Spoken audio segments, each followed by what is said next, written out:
According to an Irish and Scottish medieval tradition, Goídel Glas is the creator of the Goidelic languages and the eponymous ancestor of the Gaels. The tradition can be traced to the 11th century Lebor Gabála Érenn.A Scottish variant is due to John of Fordun.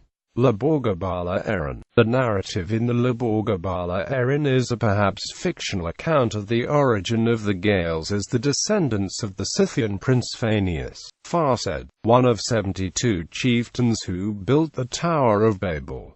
Goídel Glas was the son of Nellin Scotta. Goídel Glas is credited with the creation of Gaelic from the original 72 languages that arose at the time of the confusion of tongues. His descendants, the Gaels, undergo a series of trials and tribulations that are clearly modeled on those of the Israelites in the Old Testament. They flourish in Egypt at the time of Moses and leave during the Exodus. They wander the world for 440 years before eventually settling in the Iberian Peninsula. There, Goidel's descendant Breogan founds a city called Brigantia and builds a tower from the top of which his son Ith glimpses Ireland. Brigantia possibly refers to Bragança in Portugal, or perhaps Corunna in Galicia, whilst Breogan's tower might have been based on the Tower of Hercules, which was built at Corunna by the Romans. An interesting anecdote in the LGE tells how Goídel Glas, son of Nell, was cured of a serpent's sting when Moses made fervent prayer and touched his rod upon the lad's wound. An inserted verse in an earlier passage says of Goídel, "Green were his arms and his vesture." O'Clery's redaction of the Lebor Gabála adds that the snake bite left a green ring on the boy, from which he earned his nickname of Goídel Glas.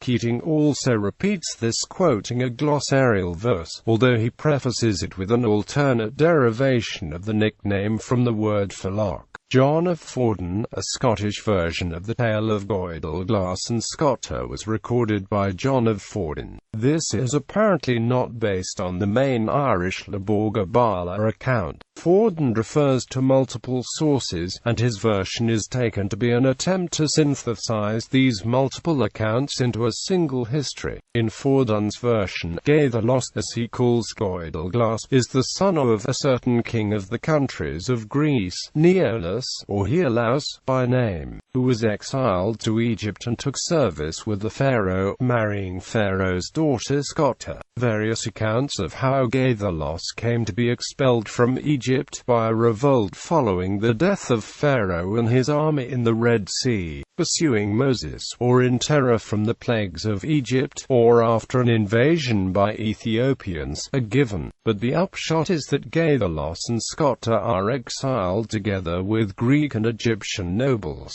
and they settle in Hispania after wandering for many years. In the Iberian Peninsula they settle in the land's northwest corner, at a place called Brigantia. Gaels was considered the founder of the Portuguese city of Oporto by some old authors. Accordingly to them, he landed in the Iberian Peninsula in a harbour that he named Portus Gaelos, this latter given its name to Portugal.